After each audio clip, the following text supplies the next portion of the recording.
नमस्ते। अच्छा, कभी ये ख्याल आया है कि जब कोई कपल काउंसलिंग के लिए जाता है तो असल में बंद दरवाजों के पीछे होता क्या है। आज हम लोग ना इसी रहस्य से पर्दा उठाने वाले हैं। हम कपल काउंसलिंग की पूरी प्रक्रिया को समझेंगे। ये एक ऐसी यात्रा है, एक ऐसा सफर है जिसमें रिश्ते को बेहतर बनाने के लिए आप कह सकते हैं स्टेप बाय स्टेप आगे बढ़ा जाता है।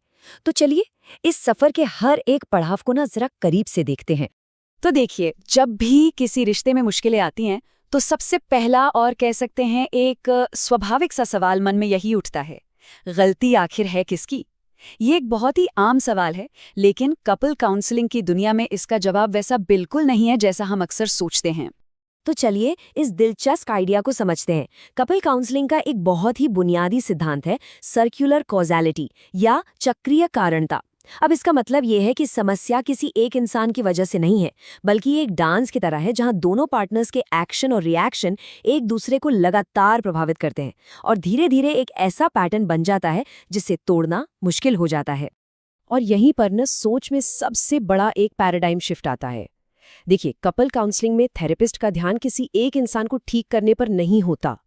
यहाँ का जो असली क्लाइंट है वो कोई एक व्यक्ति नहीं, बल्कि उन दोनों के बीच का रिश्ता है।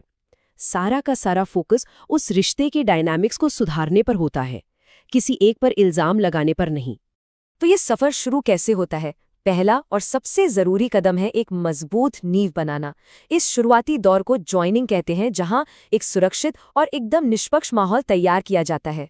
इस पहले स्टेज में काउंसलर आप कह सकते हैं एक न्यूट्रल रेफरी की तरह होता है। उनका काम है बिना किसी का पक्ष लिए पूरी सहानुभूति के साथ दोनों की बातों को ध्यान से सुनना।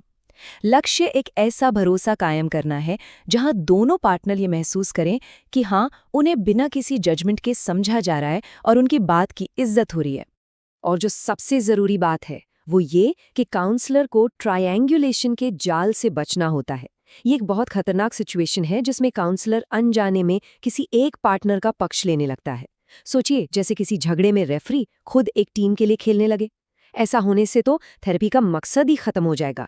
इसलिए पूरी तरह से निष्पक्ष रहना सबसे ज्यादा जरूरी है। काउंसलिंग की इस पूरी यात्रा को हम 3 मेन स्टेजेस में देख सकते हैं।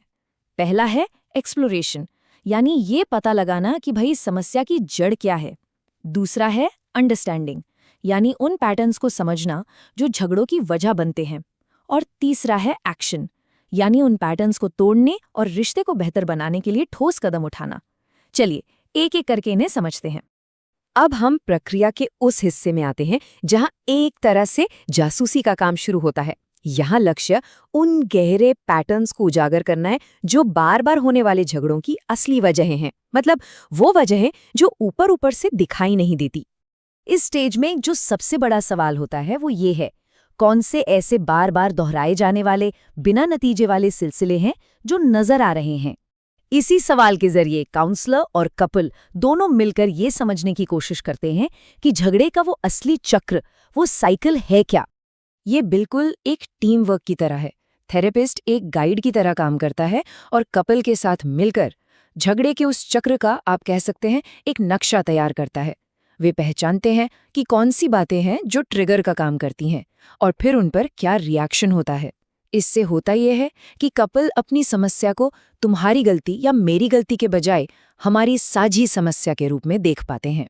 एक बार जब पैटर्न समझ में आ जाता है तो अगला कदम होता है एक्शन स्टेज। ये वो दौर है जहां कपल अपने रिश्ते के पुराने डांस स्टेप्स को बदलकर नए और बेहतर कदम सीखते हैं। अब इसका एक बहुत ही बढ़िया उदाहरण है बातचीत का तरीका बदलना।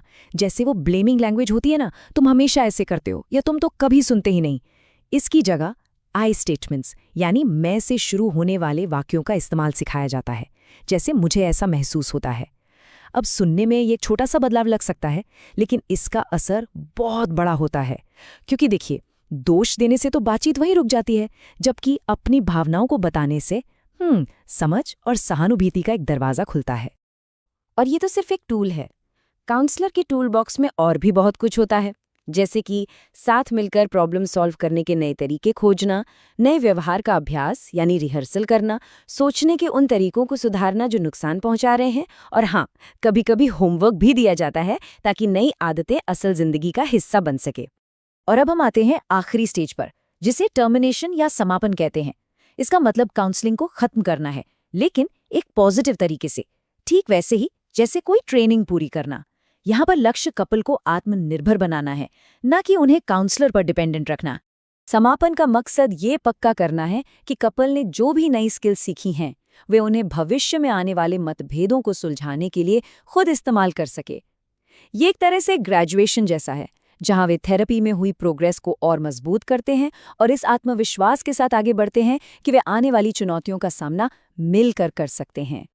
तो अंत में एक विचार के साथ इस बात को खत्म करते हैं।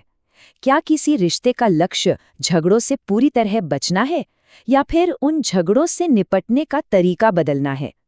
शायद असली बदलाव और रिश्ते की मजबूती इसी सवाल के जवाब में छिपी है।